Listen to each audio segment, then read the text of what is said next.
She texted, "I'm staying at Rachel's tonight. We need space."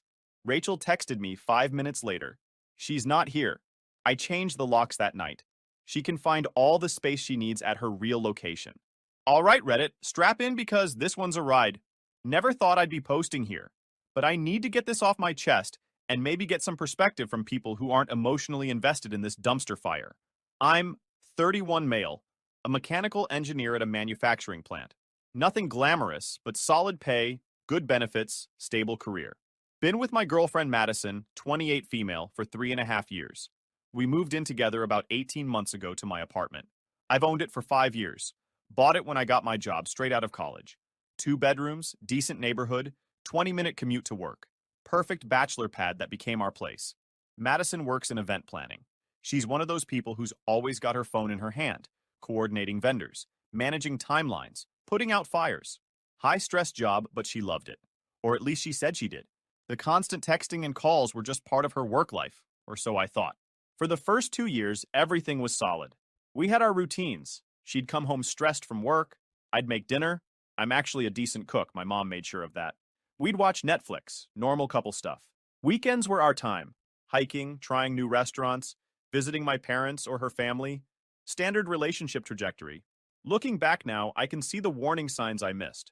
Like how Madison always needed validation about her appearance. Not the normal, "does this look good" stuff, but constant fishing for compliments.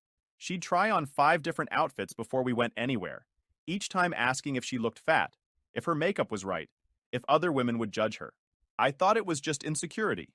Turns out it was preparation for someone else's attention. She was also weirdly secretive about her phone, even in the good days. Not like hiding it, but she'd angle it away when texting, keep notifications on silent, face it down on tables. When I'd walk up behind her, she'd quickly switch apps. Said it was work stuff, client confidentiality, you know? I believed her because why wouldn't I? My best friend Ethan noticed things I didn't. He'd been around since high school. The kind of friend who'll tell you when you have something in your teeth or when your girlfriend's acting shady. Last Thanksgiving, when Madison spent the entire dinner on her phone, Ethan pulled me aside in my parents' kitchen. "Dude, is she always like this?" he'd asked. "Like what?" "Glued to her phone. Barely participating. It's Thanksgiving dinner with your family, and she's checked out." "Work's been crazy," I'd said, defensive. "She's coordinating 3 weddings in December." Ethan had just looked at me with this expression I couldn't read at the time. Now I know it was pity mixed with frustration. The cracks started showing around 6 months ago. Madison got promoted to senior event coordinator, which meant bigger clients, fancier weddings, corporate galas, the works. More money, which was great, but also more hours. She started working late more often, coming home at 9 or 10 instead of 6. Weekend events became more frequent too. I didn't mind at first. I'm not the clingy type, and I understood career ambition. I'd spend those evenings working on my project car in the building's garage, a 1987 Mustang I'd been restoring for 3 years. Madison used to come down sometimes, bring me a beer, ask questions about what I was doing. That stopped around July. She'd just text saying she was working late, be home eventually. The sex changed too. It went from a couple times a week to maybe once every 2 weeks, and when it did happen, she seemed distracted. She'd check her phone right after, say she needed to respond to a work emergency. One time in August, she actually stopped in the middle, said she wasn't feeling it, and went to take a shower instead. Then came the girls' nights. Madison had always hung out with her friends occasionally, but it ramped up significantly. Every Thursday became girls' night, usually at her friend Rachel's place. Rachel was someone I'd met maybe 3 times. Nice enough, worked in marketing, lived in this trendy loft downtown. Madison would get home around midnight, slightly buzzed, full of stories about their evening. I never questioned it. Why would I? We weren't married. She could have her own life, and I trusted her. Past tense on that last part, by the way. The Thursday night routine started in July. She'd come home from work, change into something that seemed too nice for just hanging out with girlfriends. Tight jeans, low-cut tops, full makeup reapplication. When I'd comment that she looked great, she'd say she wanted to feel good about herself, that wearing sweatpants all the time was depressing. "You going somewhere after Rachel's?" I'd asked once. "Why would you ask that?" She'd gotten defensive immediately. "Just wondering. You're really dressed up. So I can't look nice for my friends?" God, you sound like my ex. He used to interrogate me about everything too. That shut me down. I didn't want to be that guy, the controlling boyfriend who questioned everything. So I stopped asking. Ethan kept pushing though. Over beers one night in late September, he laid it out. Bro, Thursday night girls' nights every single week? She comes home past midnight every time? And she's dressing like she's going to a club, not Rachel's apartment? What are you saying? I'm saying you sure she's actually at Rachel's? Jesus Christ, Ethan. Not everyone's cheating just because they have a social life. I'm not saying everyone. I'm saying your girlfriend's behavior has changed drastically in the last few months, and you're the only one who doesn't see it. I'd gotten pissed at him, told him to mind his own business. He'd backed off, but as I left that night, he said, "When this blows up, and it will, remember I tried to warn you. Last Friday changed everything." I got home from work around 5:30, usual time. Madison was already there, which was unusual for a Friday. She was sitting on the couch, scrolling through her phone with this weird energy. Not upset, not happy, just off. "Hey, babe," I said, dropping my keys on the counter. "You're home early. Everything okay?" She barely looked up. "Yeah, fine. Just tired. Long week." I went to change out of my work clothes, thinking maybe she just needed some space to decompress. When I came back out, she was still on her phone, but now she had this little smile playing at her lips. The kind of smile you get when you're texting someone interesting. I grabbed a beer from the fridge, stood there watching her for a minute. She was completely absorbed in whatever conversation she was having, fingers flying across the screen, occasionally biting her lower lip the way she used to when we first started dating, and she'd text me. "Want me to order pizza?" I asked. "We could watch that show you've been wanting to start." "Actually," she said, still looking at her phone, "I think I'm gonna head to Rachel's tonight. We haven't had a proper catch-up in a while, and I could really use some girl time." It was the way she said it. Too casual. Too prepared. Like she'd been rehearsing the line. "Oh," I said. "It's not Thursday, though. Thought girls' night was Thursdays." She finally looked up at me, and there was this flash of annoyance in her eyes. "It doesn't have to be Thursday every time. Can I not see my friend on a Friday?" "No, of course you can. I just meant..." "You just meant what exactly? That I need your permission to have plans?" "That's not what I said." She stood up, shoving her phone in her pocket.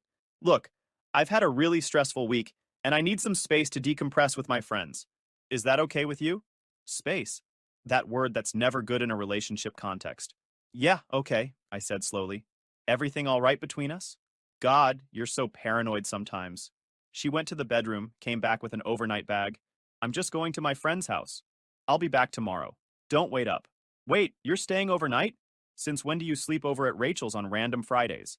"Since I decided I need a break from being interrogated every time I want to see my friends." Her voice had gone cold now. "We might have some wine, watch movies. I don't want to Uber back drunk." She kissed me on the cheek, barely a peck, and was out the door before I could say anything else. I stood there for a minute, that weird feeling in my gut that something wasn't right. But I pushed it down. Maybe I was being paranoid. Maybe Ethan had gotten in my head. I ordered Chinese food, settled in to watch some basketball. Tried to focus on the game, but couldn't shake this nagging feeling. Madison had seemed off for months, but tonight felt different. More calculated, more deliberate. Around 8:30, my phone buzzed with a text from Madison. "At Rachel's. Ordering food.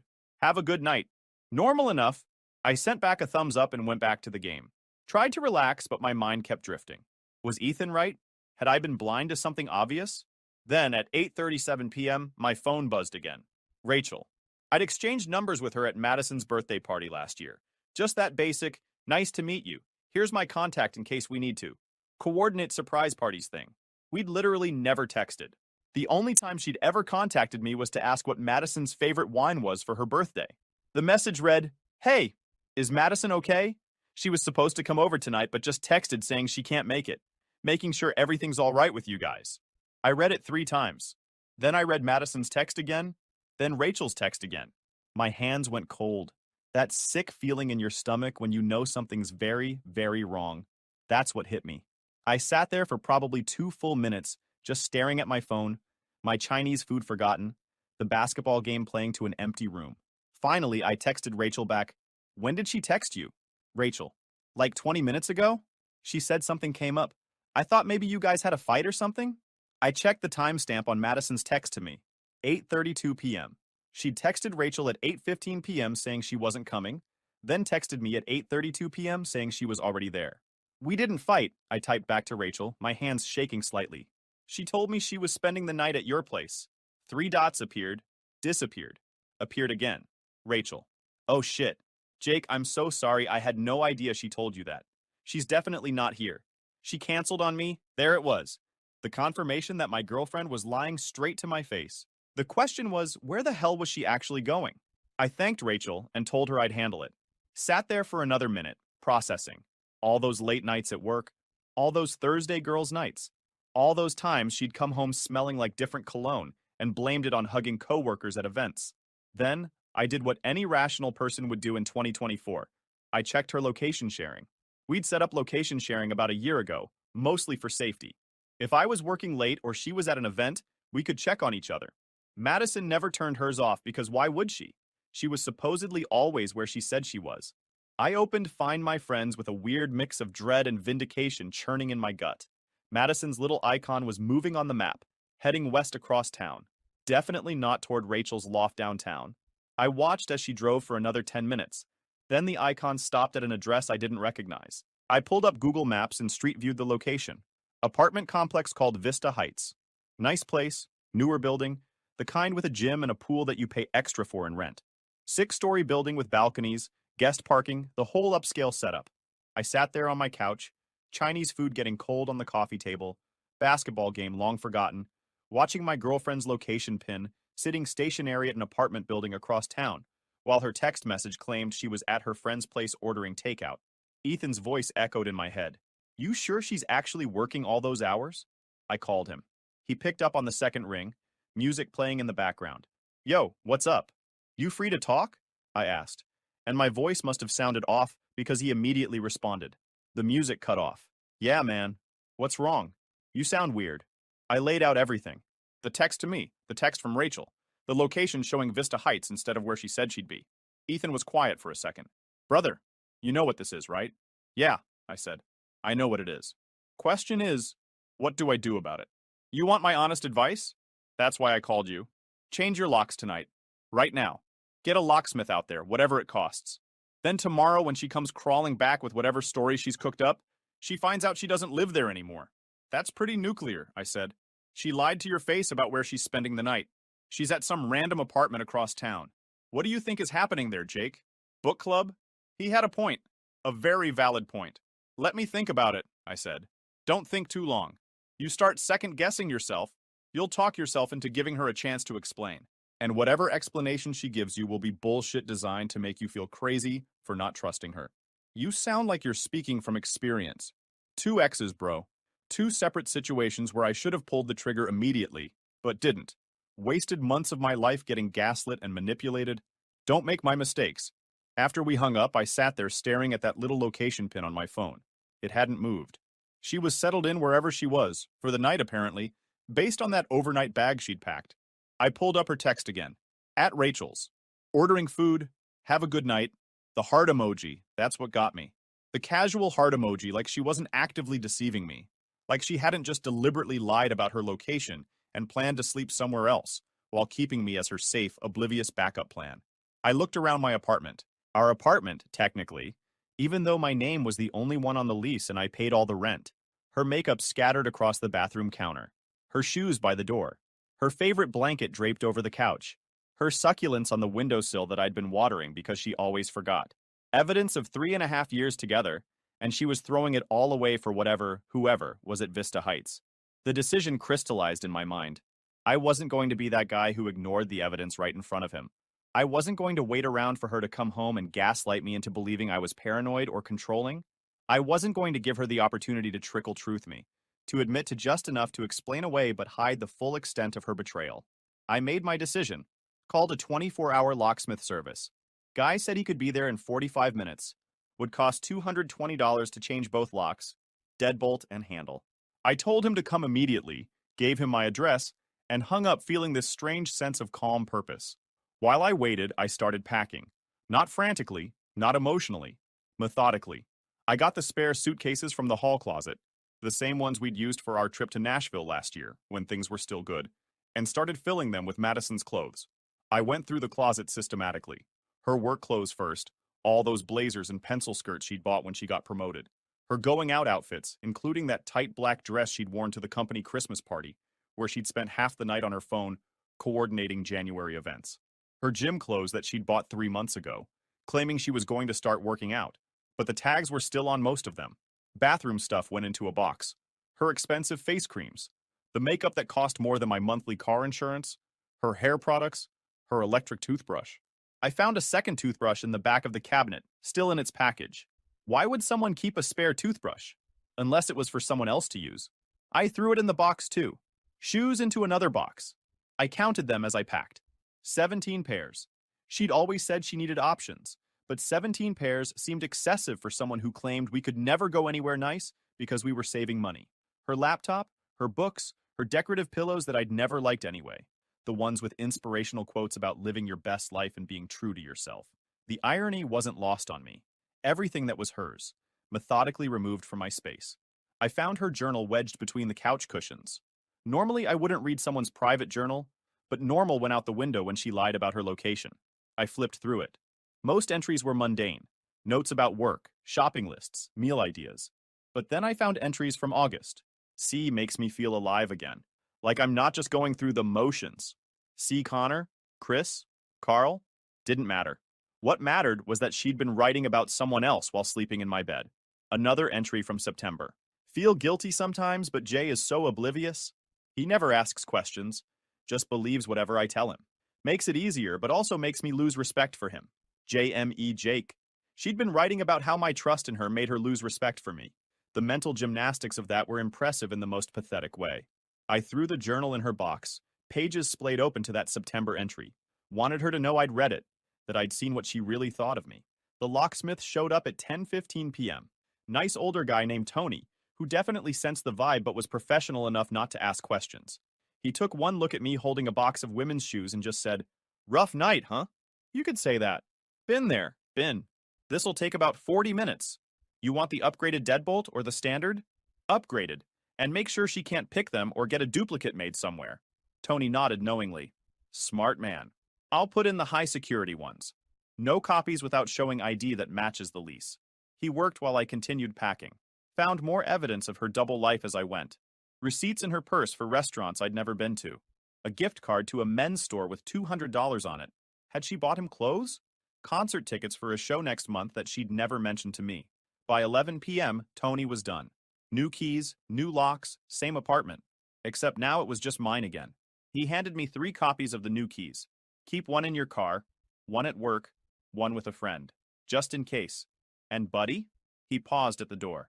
Don't let her guilt you into feeling bad about this. Someone lies about where they're sleeping. They made their choice. I nodded, thanked him, and added Tony to my mental list of people who got it. I stacked all of Madison's stuff neatly by the door. Suitcases, boxes, her laptop bag, even her houseplants. Then I sat down and texted her. Hope you're having a great night at Rachel's. Take all the space you need. I didn't call her out. Didn't accuse her. Just left it at that. Because I wanted to see what she'd do when she came home tomorrow and found her key didn't work. Then I did one more thing. I texted Rachel, "Thank you for being honest with me tonight. I'm handling it." Rachel responded immediately. "I'm so sorry, Jake. For what it's worth, I always thought you were too good for her. You deserve better than someone who'd do this to you." I tried to sleep, but couldn't. Kept checking that location pin. It stayed at Vista Heights all night. At 2:47 a.m., I finally dozed off on the couch, phone in hand, watching that little dot that represented my girlfriend's betrayal. My alarm went off at 7:30 a.m. Saturday. I checked my phone immediately. Madison's location showed she was on the move, heading back across town, heading home. The dot moved steadily along the highway, through familiar streets, getting closer. I made coffee, took a shower, got dressed. Normal. Saturday morning routine, except nothing about this was normal. I kept checking her location. She stopped at a Starbucks, probably getting that overpriced latte she always ordered. Then continued toward the apartment. By 9:15 a.m., I heard footsteps in the hallway outside my door. Then the sound of a key trying to fit into a lock that it no longer opened. Jiggling, confusion, trying again, more aggressively this time, then pounding on the door. "Jake! Jake, my key isn't working. Are you home? Jake!" I walked to the door slowly, coffee in hand. Looked through the peephole. Madison was standing there. Same clothes as yesterday, her hair messy, yesterday's makeup smudged under her eyes. She looked like exactly what she was, someone who'd spent the night somewhere else. I opened the door but left the chain on. "Oh, thank God," she said, clearly relieved. "My key isn't working. Did something happen to the lock? Did you do something to it?" Yeah, I said calmly. I changed it. Her face went confused, then concerned. What? Why would you change the locks? Because this is my apartment, and I can do what I want with it. Now confusion shifted to concern. Jake, what's going on? Let me in. We need to talk. About what? About your night at Rachel's? How was it? Did you guys have fun catching up? The color drained from her face. Just completely went white. Rachel and we, save it, I interrupted. Rachel texted me last night asking if you were okay because you canceled on her. So wherever you actually were, it wasn't at her place like you told me. I can explain. I'm sure you can. I'm sure you've got a whole story prepared. But here's the thing, Madison. I don't care. I really, truly don't care what your explanation is, because the fact is, you lied to me about where you were spending the night. That's all I need to know. Jake, please, just let me in. We can talk about this like adults. We are talking. Through the door. Through the... which is where you're going to stay. I could see her starting to panic now, the reality of the situation hitting her. Her eyes were darting around, probably looking for neighbors who might be watching this scene. You can't just lock me out of my own home. Your home? Let's check the lease real quick. I pulled it up on my phone and held it to the gap in the door. See that? My name. Just mine. You moved into my apartment. You don't pay rent. Your name isn't on any utilities. You have zero legal claim to this space. But I live here. All my stuff is right here. I gestured behind me to the neat stack of suitcases and boxes. Everything you own, packed and ready to go. Even watered your plants one last time. You had no right to touch my things. Actually, they're in my apartment, so I had every right. But relax, I didn't throw anything away or damage anything. It's all there, waiting for you. Even your journal. Her face went even paler at the mention of the journal. She started crying. Real tears this time, not the manipulative kind. Jake, please. Please just let me explain. It's not what you think. Where were you last night, Madison? Silence. Where? Were. You? I was with a friend, she said quietly, voice breaking. What friend? More silence. See? That's the problem.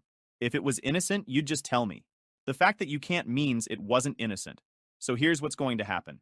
I'm going to bring your stuff out. You're going to take it. And then you're going to leave. What about us? What about our relationship? What relationship? The one where you lie about where you're sleeping? That one's over. Has been for a while, apparently. I just didn't know it until last night. I started bringing boxes and suitcases out to the hallway. Madison just stood there, crying, not even trying to help. Mascara was running down her face, and she was getting those ugly crying hiccups.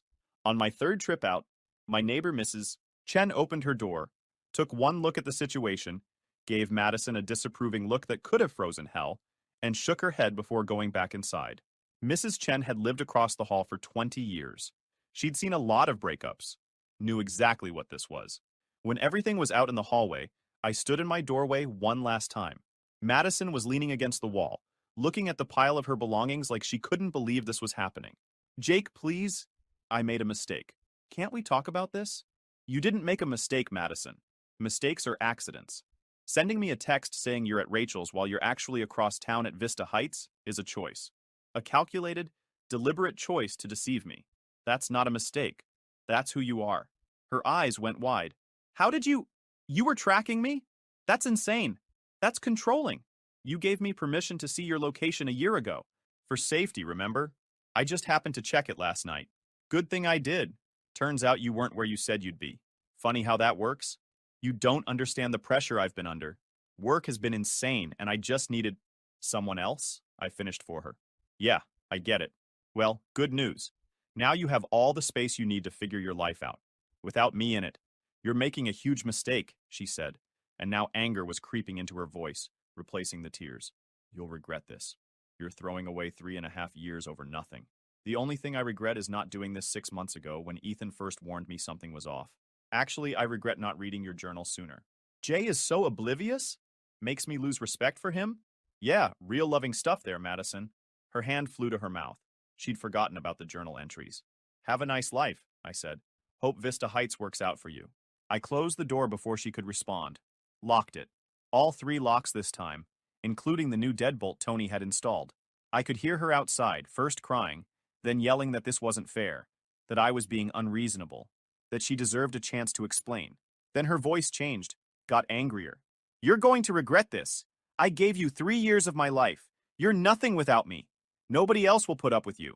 Classic deflection. Make herself the victim. Make me the villain.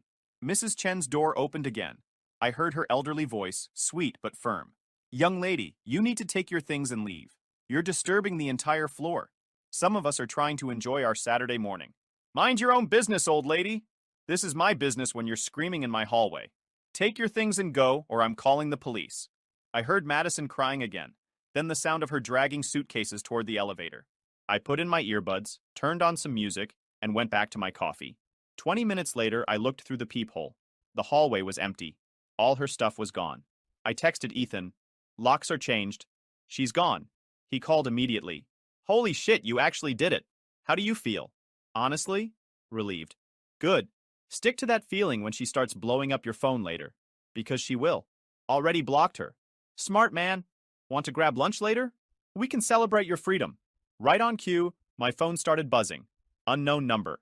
I let it go to voicemail. Then another unknown number. Another voicemail. Then texts started coming through from numbers I didn't recognize. We need to talk about this like adults. You're being completely unreasonable. I deserve a chance to explain. Fine, ignore me. But you're throwing away 5 years over nothing. You're going to regret this when you calm down and realize you overreacted. I can't believe you're doing this to me. After everything I've done for you, you'll never find someone who loves you like I do. The messages kept coming, each one more desperate and angry than the last. I blocked each number as they came in. Madison was clearly borrowing phones from friends, maybe using burner numbers, getting creative. Didn't matter, I wasn't responding. Around noon, my phone rang with a familiar number, Madison's mom. I debated not answering, but her parents had always been decent to me. They deserved better than being left in the dark. Jake, honey, Madison called me in tears. What's going on? Hi, Mrs. Price. Madison and I broke up. That's what's going on. She said you changed the locks and won't let her explain something. That doesn't sound like you, Jake. You've always been so reasonable. Did she tell you she lied to me about where she was staying last night? That she told me she was at a friend's house but was actually somewhere else entirely? Silence on the other end. Long, uncomfortable silence. Mrs. Price, I have a lot of respect for you and Mr. Price, but this is between me and Madison. I'm not going to explain myself or justify my decisions to anyone. I ended things. It's done. She's staying with us now, she said quietly, her voice tight. She's devastated, Jake. Absolutely devastated. She says you wouldn't even talk to her. I talked to her plenty. She just didn't like what I had to say. And I'm sorry she's upset, but she made her choices. Relationships take work. You can't just give up when things get hard. You're right. Relationships do take work. They also take honesty, which Madison apparently forgot about. I'm sorry, Mrs. Price, but I'm not changing my mind. She loves you, Jake. No, she doesn't. People who love you don't lie about where they're spending the night. They don't write in their journals about how your trust makes them lose respect for you. She loves what I provided. A place to live rent-free, someone to split bills with, someone stable and boring who wouldn't ask too many questions. That's not love. Another long silence. Then quietly, what do you mean about her journal? I shouldn't have said that. That was Madison's mess to explain to her parents. But I was done protecting her. Ask her about it, Mrs. Price. Ask her about the entries from August and September. Ask her about C and why she feels guilty. Then ask her where she really was last night. I heard her breath catch. Jake, I have to go. I'm sorry things ended this way. You and Mr. Price were always good to me, and I appreciate that. But Madison made her choices, and now she gets to live with them. Goodbye, Mrs. Price. After we hung up, I blocked Madison's parents' numbers too. Clean break. That's what this needed to be. Final update. For those asking about Madison's current situation, according to Rachel, she's living with her parents, working retail, and complaining that she can't find anyone who treats her right. The irony would be funny if it wasn't so predictable. As for me, taking a solo trip to Colorado next month for some hiking and camping. First real vacation in years where I'm not worried about someone else's schedule or preferences. Life's good, Reddit. Sometimes the trash takes itself out. You just have to be smart enough to lock the door behind it. YouTube just dropped this new hype feature.